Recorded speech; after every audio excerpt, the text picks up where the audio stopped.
name is Tzvi Lebetkin, the Rabbi from another planet. Please like, share, and subscribe, and ring the little bell. Ring the little bell so you're notified when new videos drop. And you notice it's getting a little bit more festive over here. It's going to get a little bit more festive every day.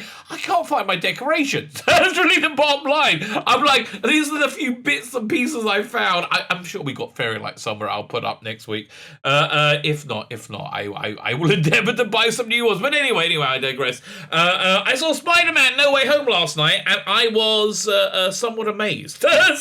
Somewhat astounded that I really enjoyed it, that I really absolutely had a great time, and it's a strong recommend. I actually saw two movies this week. I saw Ghostbusters not Resurrection, I'm thinking of Matrix Resurrections, which I can't freaking wait for. Oh boy, that looks good. No, I saw Ghostbusters Afterlife and Spider-Man No Way Home. I assumed I would really love Ghostbusters Afterlife. That will be my movie of the week. And Spider-Man No Way Home is kind of seen by obligation, right? Because I've seen all the other stuff from the MCU Phase 4, and it's not been very good. Let's be fair, it's not been very good and hasn't done very well. The Phase 4 has done abysmally. I think this is, I don't think this is Disney waving the white flag and going, okay, we give up. But I think we're going to see more of this in the future, because I think they decided, you know what, we kind of like money. We kind of like money, and we kind of like people not pointing at us and laughing constantly, which is kind of what they were doing. Anyway, before we get into review, like, share, subscribe. All these things are fantastic. Okay, I'm going to be no spoilers at the beginning. I'm going to be go for no spoilers, and I'll warn you, I'll do mild spoilers, and I'll do more severe spoilers, then I'll do very severe spoilers, but I will warn you every step of the way. And also, I would like to point out, please don't spoil yourself. I know there's lots and lots of spoilers for this movie. It's better if you're not spoiled, even if you know things are going to happen. It's better if you're not. And like the few things I didn't know was going to happen, I enjoyed it more because I was like, oh, whoa, go ahead, look at that. It was a lot more fun. So I would recommend, if you haven't seen the movie, see my recommendation when I say spoiler warning. Turn off and go see it, because it's a lot of fun. Whoa, I just knocked over my water. Turn over, because it's a lot of fun. It's actually a lot of fun. And again, as I said, strong freaking recommend. Fine. Like, share, subscribe, comment. Let me know what you think, because I'm kind of intrigued. I would like to know what you think as well. Like, share, subscribe, comment. All those things are fan-dabby double dosey. You know what also is fan-dabby double dosey? You know it, Spider-Man No Way Home. So again, I haven't liked MCU Phase 4. I haven't liked most of the things that Disney are putting out. This felt like I went on vacation to 2015, and I really liked it, right? I like it back there. Firstly, it was a packed cinema, which is the best way to say it. Packed cinema of screaming kids, which is really the way to, when I say kids, I mean, like, I'm an old guy, 18 to 25 year olds. Okay, so if you're 18 to 25, please don't take offense. But that's really the way to see this movie. It's a popcorn movie. It's a communal movie, right? There's a lot of stuff I actually missed because people were screaming too loudly, and they were being a bit hyperbolic, if I may say so. But that's the vibe of this movie. It's just fun. There's no agenderizing. There's no lecturing. There's no pontificating. There's no platforming. It's just fun. They tell a fun story in a fun way. Who would have thought, right?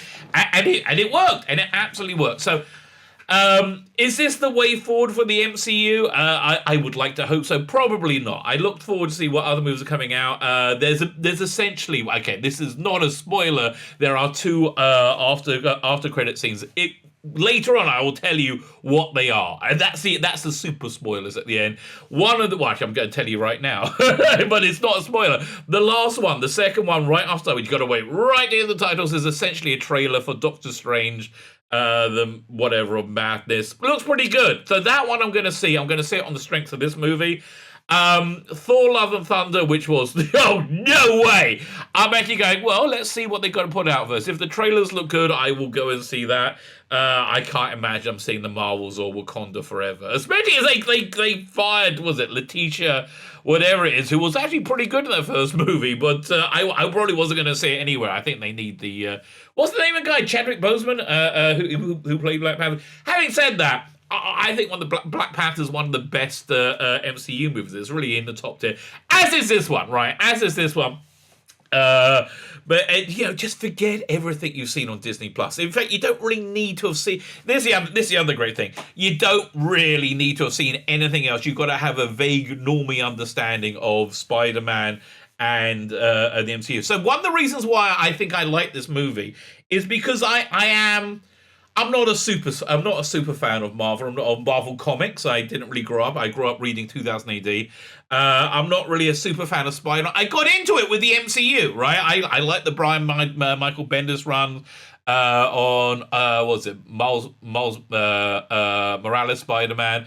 And look, for me, I don't mind modern reinterpretations of characters if it's done in an authentic way, right? I mean, I love Battlestar Galactica. That is the template for modern reinterpretation. So for me, I didn't mind like this Tom Holland, Marissa Tomei, Zendaya version of Spider-Man, even though I hear Nerdrotic saying this is not the Spider-Man from the comics. I believe you, mate. I believe you. It's something that's not like precious or holy to me. If it is to you, I don't know how you're going to react to this. This is made for people who've grown up in a moving going Spider-Man world, right? So so that's going. Well, I mentioned as Adair, the reason I saw this movie so easily is because I don't drive, right? My daughter drives, and she really wanted to see it. Why? Because Tom Holland's in it and Zendaya.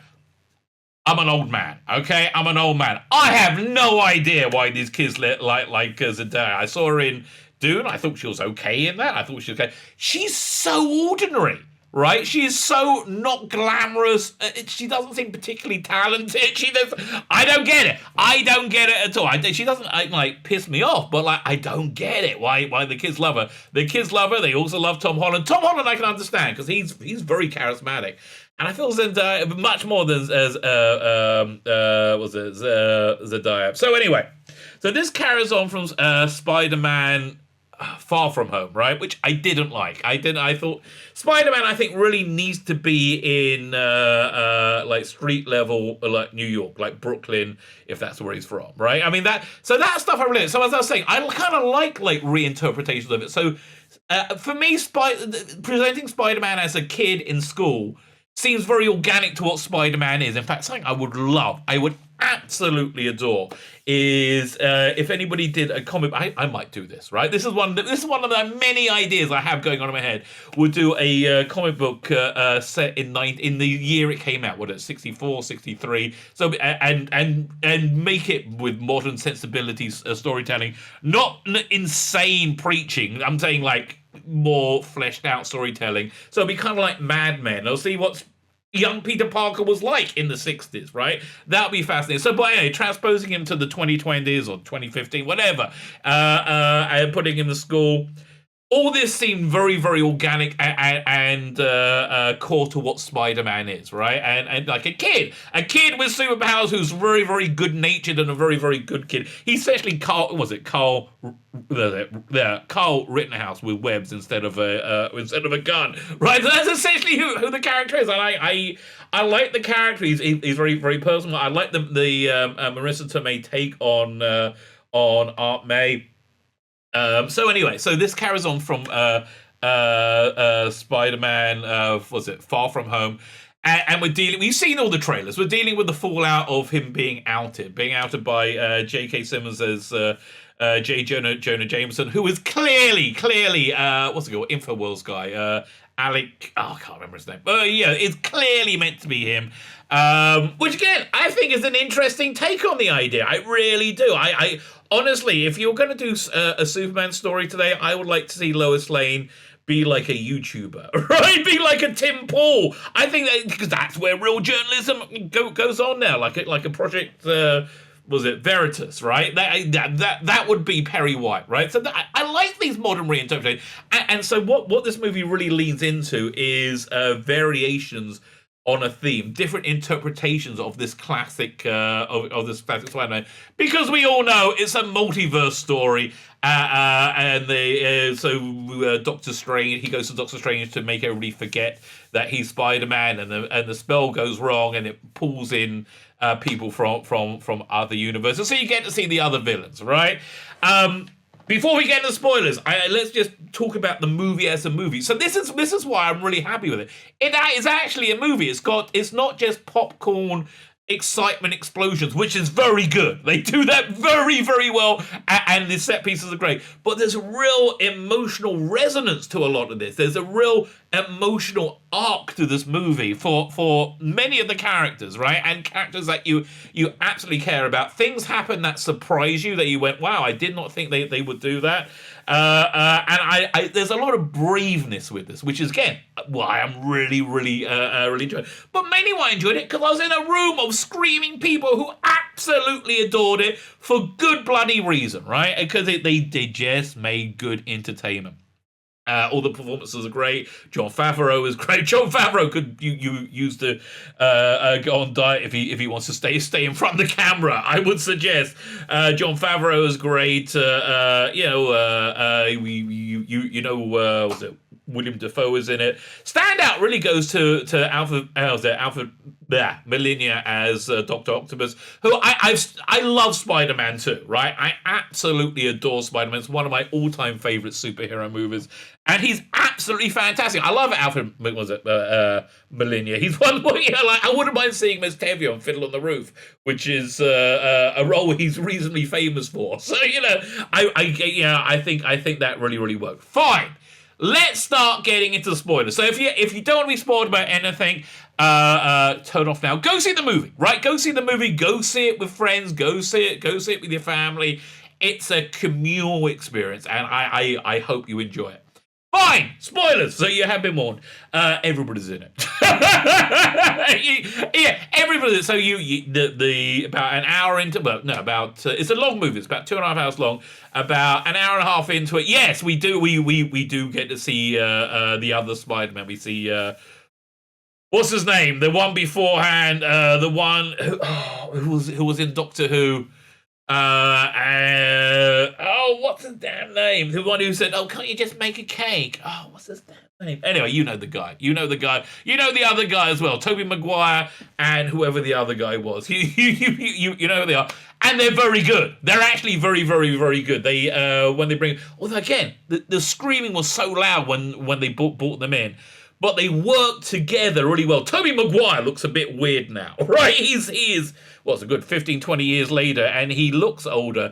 And there is a reference to him being an older Spider-Man, which I really like. They touch on the story arc with, I'm going to remember his name the minute I finish recording this video. They touch on the story arc from those Spider-Man, the second version of Spider-Man movies.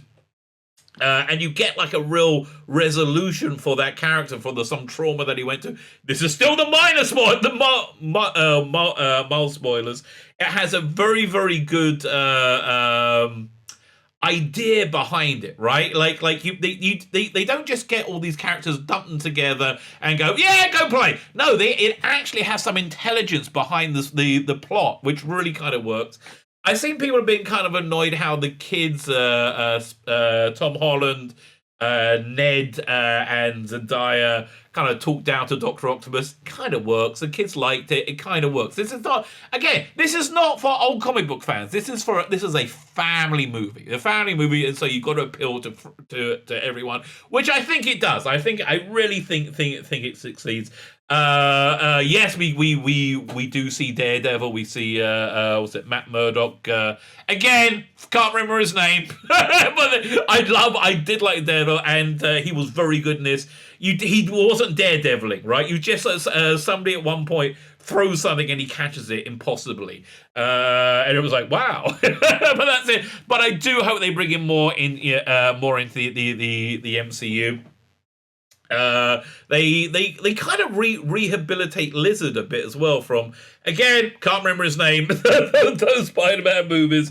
But yeah, look, everything's there that you've heard, and go and enjoy it. Fine. Now I'm going to get into the super spoilers, and really, if you haven't seen it, don't, because I didn't know about this stuff before I saw it. So there are 2 after credit sequences. The first one has Tom Hardy in it as Venom. brilliant, and it's absolutely like he turns up. All right, he's in a bar in another part of town, and he's learning about the MCU. And you again, I couldn't frickin' hear it because the kids were frickin' screaming too much and enjoying it. I was trying to read the Hebrew subtitles, and my Hebrew's not that great. Right, I had my daughter translate for me desperately, and he was like learning about like the Hulk and everything. And look, Tom Hardy. Freaking excellent actor, right? But at the end of it, everybody gets sucked back to their own dimensions, and he has this nice little scene. Then he gets sucked back, but he leaves a little bit of symbiote there.